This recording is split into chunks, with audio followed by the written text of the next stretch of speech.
Listen carefully. There's a war happening right now, a financial war, and most people are losing it before their feet touch the floor. I'm not talking about the economy. I'm not talking about your job, your boss, or the stock market.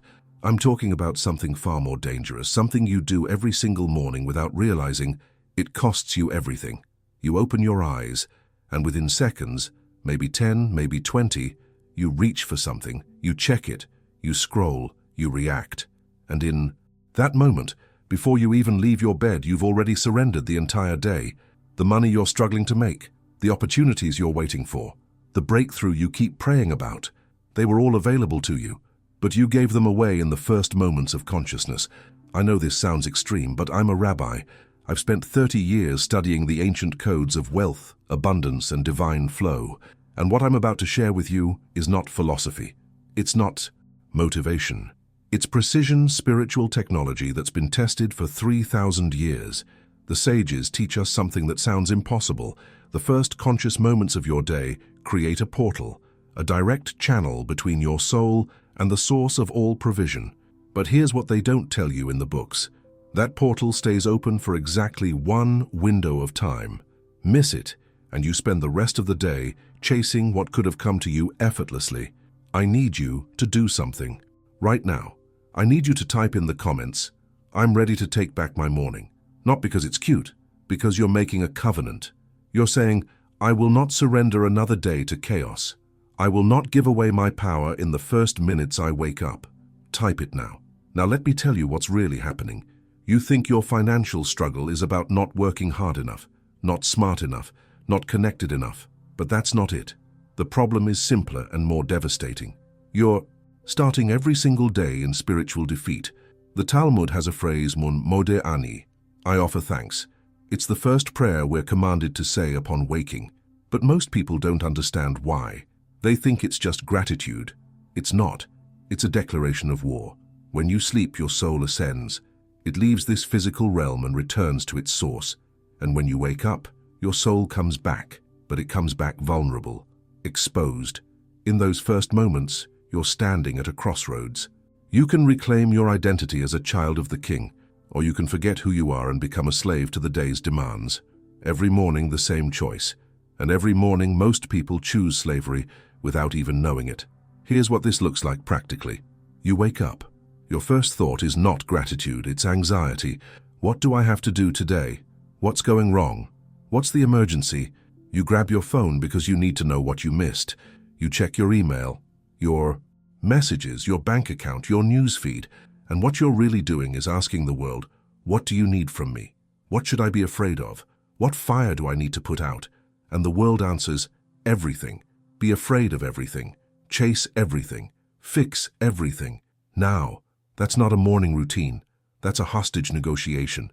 And here's the part that breaks my heart. You think this is normal. You think this is just what responsible people do. You think if you don't check your phone, immediately you'll miss something critical. But what you're actually missing is the most critical moment of the entire day.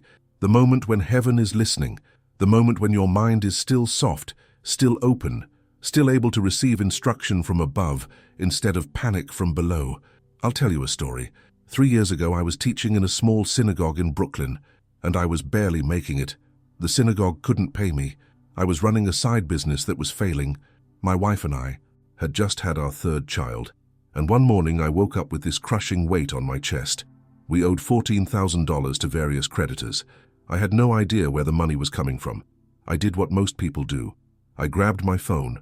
I checked my email hoping for a miracle, a client, a donor, anything. And all I found were more bills, more demands, more evidence that I was failing. I sat on the edge of my bed, phone in hand, feeling like a complete failure. And my wife walked in. She saw my face, she knew. And instead of comforting me, she said something I'll never forget. Put the phone down, go back to bed, and wake up the right way. I looked at her like she was crazy. We're drowning, and you want me to go back to sleep? But she was serious. She said, you're doing it wrong. You're waking up as a beggar. Wake up as a son. I didn't understand it fully then, but I listened. I put the phone down. I lay back down. I closed my eyes, and I started from the beginning, from the first breath, from the first word. Modeh ani lifanecha. I offer thanks before you, and I meant it. Not because I felt thankful, but because I was choosing to start from truth instead of fear. Melech Chai Vekayam, living and eternal king, not a distant god, not an angry judge, a living king, my king, which makes me his son. Shehechezarta bi nishmati, for you have returned my soul within me. Returned, meaning it left, meaning I was dead, and now I'm alive. Meaning this is not yesterday. Continued. This is a brand new beginning, a fresh contract, a clean slate. I stayed in bed for 18 minutes that morning. I didn't check anything. I didn't do anything productive. I just reconnected. And when I finally got up, something in me had shifted. I wasn't afraid anymore. I was clear. That afternoon, I received a phone call from a man I'd never met. He said he'd heard about the work I was doing. He said he wanted to support it. He wrote a check for $15,000. I'm not telling you this to brag. I'm telling you this because I need you to understand. The money didn't come from hustling harder. It didn't come from sending more emails or making more calls. It came because I finally woke up correctly. I stopped starting my day as a beggar and started as a son. Now I know what you're thinking. That's a nice story, Rabbi. But that was a one-time thing, a coincidence. Maybe. But here's what I've learned. The protocol is repeatable. It's been repeated for 3,000 years. And when you do it with precision, the results are not random. They're predictable. Let me explain what I mean by precision. The 18 minutes I'm talking about are not arbitrary. They're engineered, based on ancient wisdom passed down through generations of rabbis who understood something most modern people have forgotten. The human soul operates on specific frequencies, and the morning, those first few minutes after waking, is when your soul is most receptive to recalibration. The protocol has 4 phases, 4 distinct movements, and you cannot skip any of them. You cannot rush through them.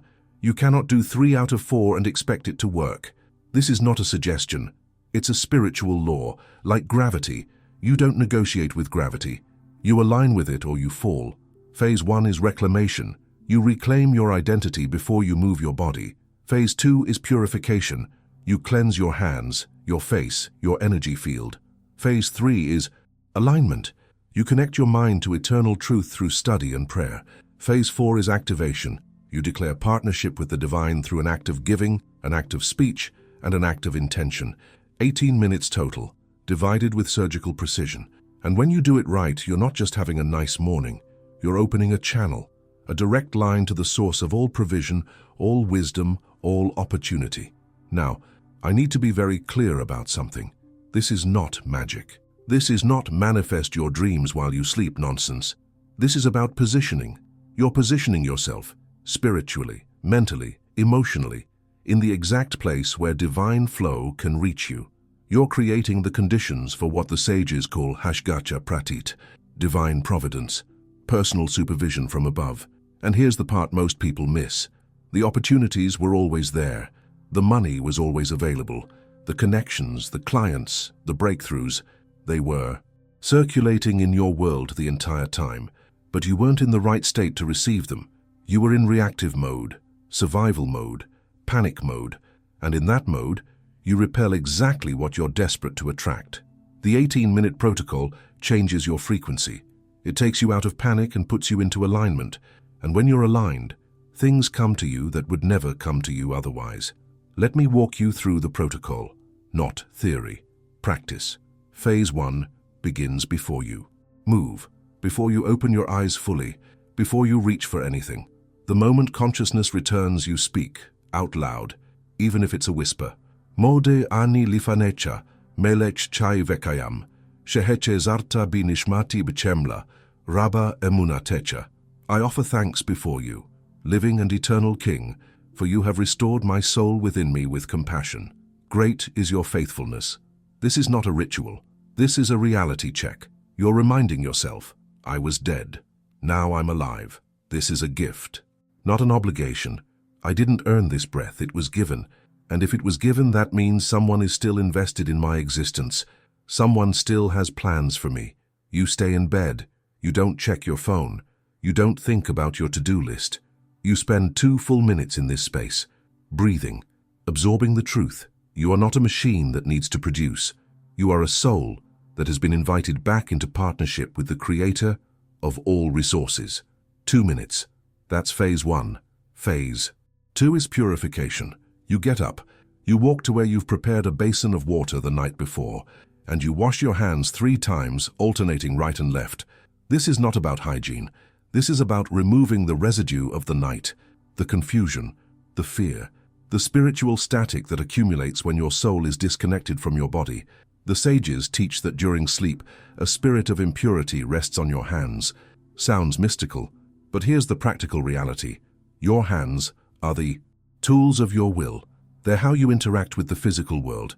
And if you start your day without purifying them, you're bringing yesterday's failures, yesterday's frustrations, yesterday's limitations into today's opportunities. You wash with intention. You say the blessing, and then you dry your hands and splash water on your face. You're telling your nervous system, we're awake now, we're clear now, we're ready now. 3 minutes total. That's phase 2. Phase 3 is where most people fail, because this is where discipline is required. You sit down with a book, not your phone, not your laptop, a physical book, preferably a text of wisdom, a psalm, a proverb, a teaching from the sages, something that has survived thousands of years because it contains truth that doesn't change with trends. You read for 5 minutes, slowly, out loud if possible. You're feeding your mind before the world gets a chance to inject its agenda into your thoughts. You're setting the lens through which you'll interpret everything that happens today. After 5 minutes of study, you spend 5 minutes in personal prayer. Not a formula, not a script someone else wrote.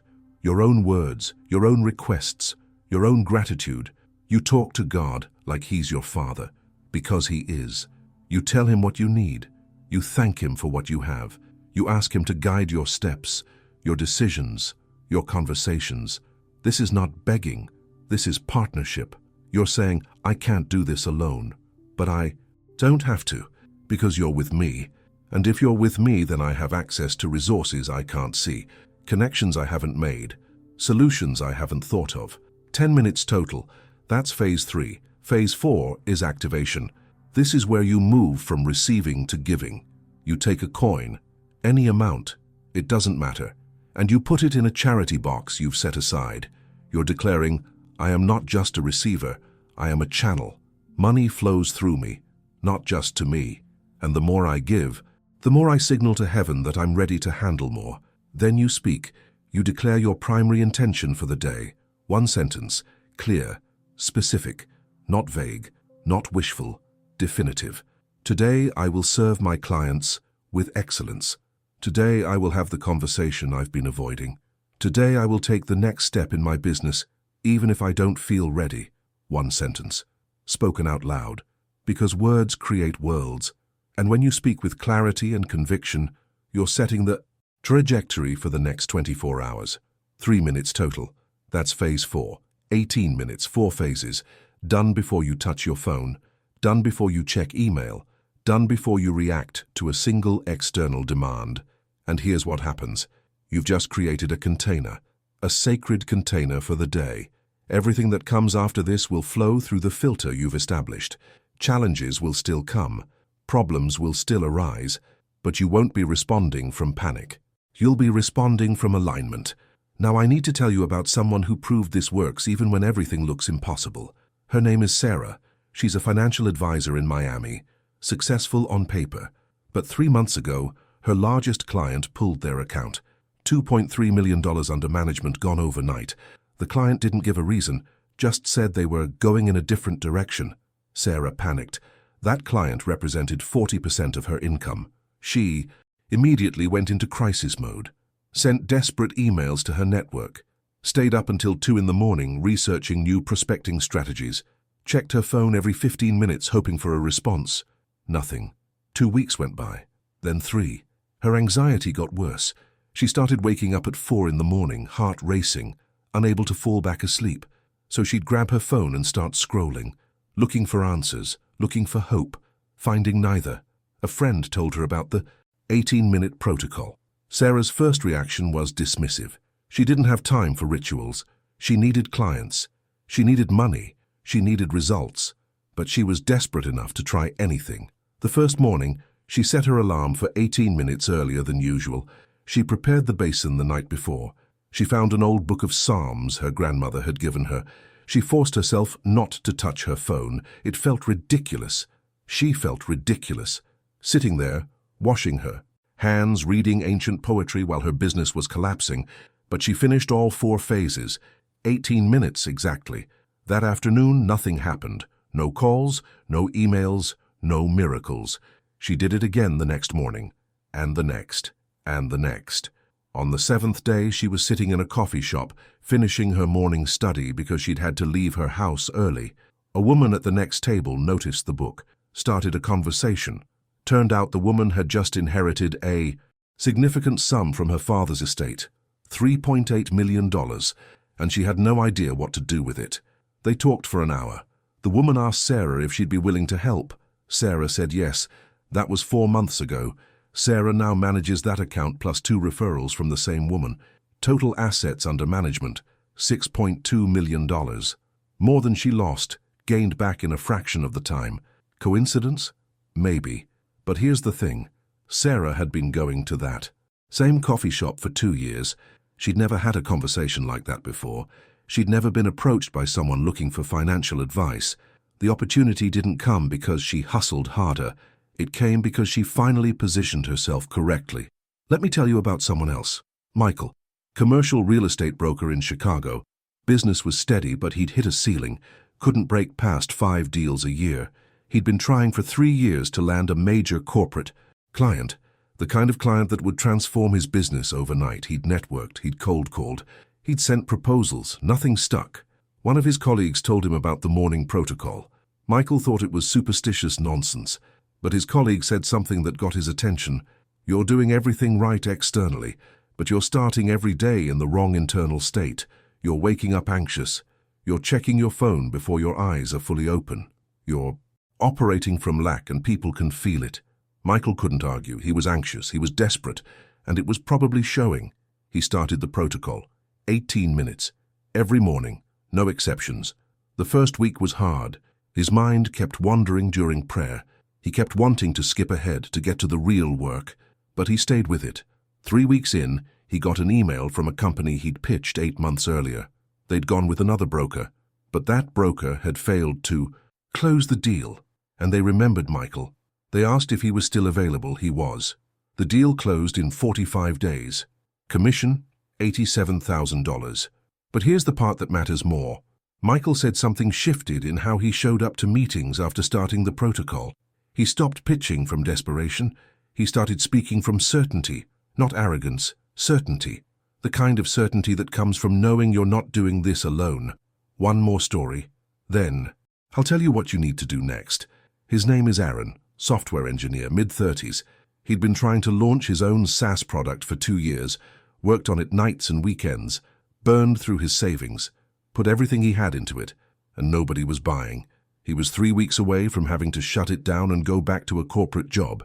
He was devastated, not just because of the money, because he felt like he'd failed, like he'd wasted 2 years chasing a dream that was never going to work. His wife suggested he try the morning protocol. He resisted at first. He didn't see how praying for 18 minutes was going to fix his business, but she pushed. She said, "You've tried everything else. Try this." He did, reluctantly at first, but after the first few days something unexpected happened. He started getting ideas during the study portion of the protocol, not business ideas, clarity. He realized he'd been building the product for the wrong audience. He'd been so focused on what he wanted to create that he'd stopped listening to what people actually needed. He spent the next 2 weeks pivoting, simplifying, stripping away features, focusing on one core problem for one specific group of people. He launched the new version. Within 36 hours, he had his first paying customer, then 3 more, then 12. Within 60 days, he had enough monthly recurring revenue to cover his expenses. He's still running that business today. It's not a unicorn, it's not making millions, but it's profitable, it's growing. And he attributes the turnaround to one thing. He stopped waking up in chaos and started waking up in clarity. Now, here's what you need to understand. These are not isolated cases. This is not luck. This is what happens when you align your internal state with the laws of abundance that have governed this universe since the beginning of time. The 18-minute protocol is not about working less. It's about working from the right place. It's about starting your day as a partner with the divine instead of a victim of circumstances. Part 3. Now let me tell you exactly how to implement this in your life, because knowing the protocol is not the same as living it. Tonight, before you go to sleep, you prepare. You don't wake up and try to figure this out in the morning. By then it's too late. Your mind is already compromised. Your will is already weak. You prepare when you're strong. Here's what you do. Find a place in your home where you can sit undisturbed for 18 minutes. A corner, a chair, doesn't need to be fancy, just consistent. This becomes your space, your meeting place with the divine. Set out a basin or a bowl. Fill it with water. Place it near where you'll wake up. Next to it, put a towel. Choose one book of wisdom, one book that you'll read from every single morning. A book of Psalms, the Proverbs, the teachings of the sages. It doesn't matter which one. What matters is that it's the same one. Consistency creates the channel. Get a small box, any box. This is your charity box. Put it in your morning space. Keep coins or bills nearby. Prepare it now so you don't have to think about it tomorrow. Set your alarm for 18 minutes earlier than you normally wake up. This is not optional. You cannot compress this protocol into 5 minutes. You cannot do it while you're getting dressed or making coffee. 18 minutes of focused, undistracted time. If you're not willing to wake up 18 minutes earlier, then you're not serious about changing your financial reality. That's the preparation. Simple, physical, concrete. Now when you wake up, here's what will try to stop you. Your mind will tell you that you're too tired, that you can start tomorrow. That 18 minutes won't make a difference. This is not your mind talking. This is the resistance. The same force that keeps you scrolling on your phone for 40 minutes every morning is now telling you that 18 minutes of prayer is too much. Don't listen. Your phone will call to you. You'll feel the pull, the anxiety. What if something urgent happened? What if someone needs you? What if you're missing something important? Let me tell you something. Nothing that happens between midnight and 6 in the morning requires your immediate attention. Nothing. If it's truly urgent, they'll call, and you'll hear it. But the chances are, it's not urgent. It's just your addiction to distraction. Your family might not understand. They might ask why you're waking up earlier just to sit there. You don't need to convince them. You don't need to explain. You just do it. Results speak louder than explanations. When your peace increases, when your provision increases, when your clarity increases, they'll understand. The first week will be hard. Your body will resist. Your schedule will feel disrupted. You'll question whether it's worth it. This is normal. You're breaking a pattern that's been running your life. For years, maybe decades. Breaking patterns is uncomfortable. But discomfort is not a sign you're doing it wrong. It's a sign you're doing something that matters. By the second week, it starts to feel less forced. Your body begins to expect it. Your soul begins to crave it. By the third week, you'll notice something shifting. Not necessarily in your bank account yet. In your mind. You'll find yourself less reactive, less anxious. You'll notice opportunities you would have missed before. Conversations that lead somewhere. Ideas that actually make sense. By the fourth week, the external changes begin. They won't always look the way you expect. It might not be a sudden windfall. It might be a door that opens, a person who appears, a solution that presents itself. But you'll know it's connected, you'll feel it. And here's what most people don't understand. The protocol doesn't create the opportunity. The opportunity was already there.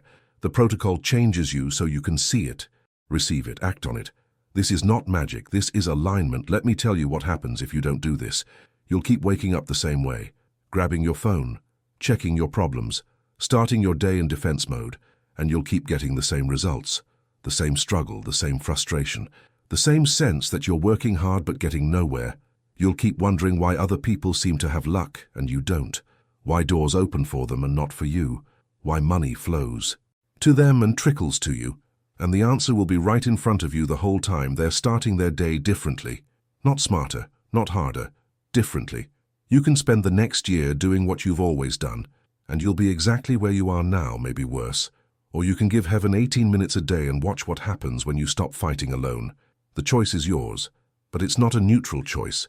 Every morning you delay is a morning you lose. Every day you start. In chaos is a day you spend recovering instead of creating. Now, I want to explain something that might sound strange, but it's important. The reason this protocol works is not just spiritual, it's also biological. When you wake up, your brain is in what neuroscientists call a theta state. It's the same state you're in right before you fall asleep. In this state, your subconscious mind is wide open. It's highly suggestible. It's absorbing whatever you feed it. Most people feed it anxiety, problems, bad news, and their subconscious accepts it as truth. It says this is what today is about.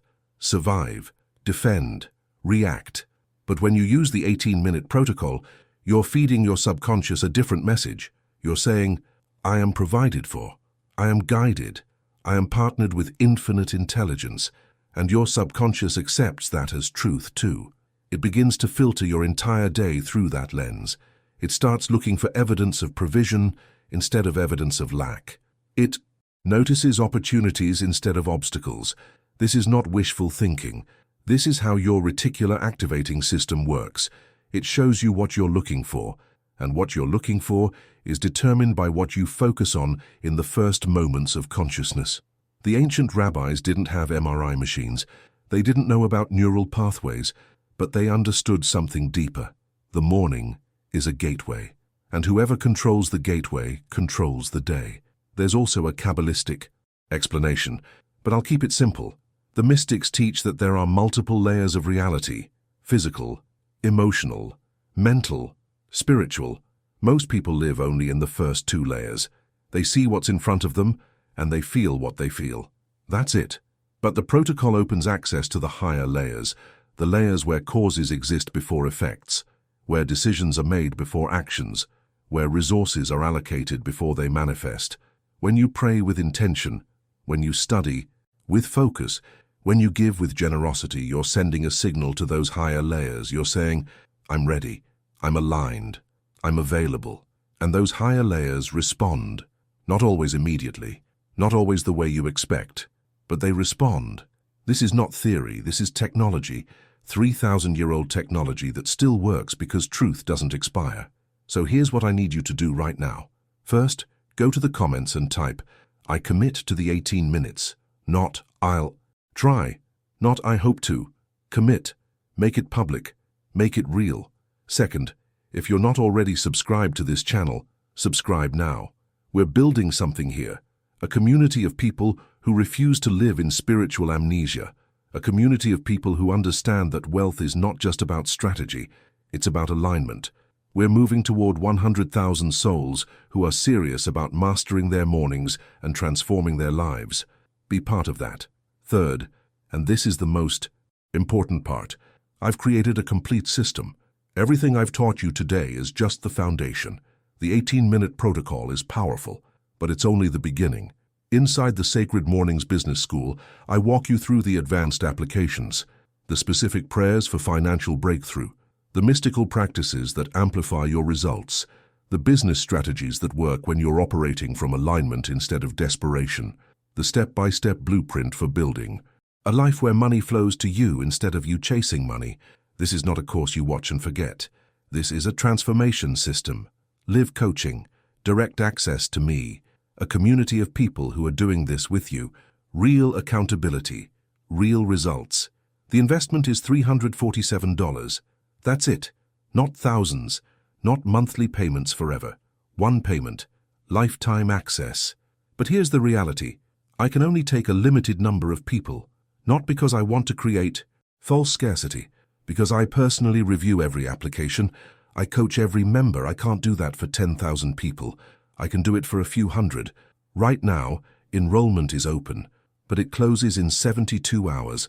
After that, you'll have to wait until the next opening. And I don't know when that will be, so if you're serious, if you're ready to stop waking up in chaos and start waking up in power, click the link in the description, fill out the application, join us. And if you're thinking, I can't afford it right now, let me ask you this.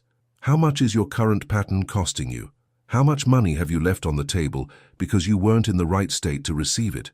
How many opportunities have you missed because you were operating from fear instead of faith? The question is not whether you can afford to join. The question is whether you can afford not to. You have a choice to make. You can keep doing what you've been doing. Keep waking up the same way. Keep struggling the same way. Keep wondering why nothing changes. Or you can master your morning, master your mind, master your money. 18 minutes a day. That's all I'm asking. 18 minutes that could change the entire trajectory of your financial life. The war is real, but you don't have to fight it alone and you don't have to keep losing.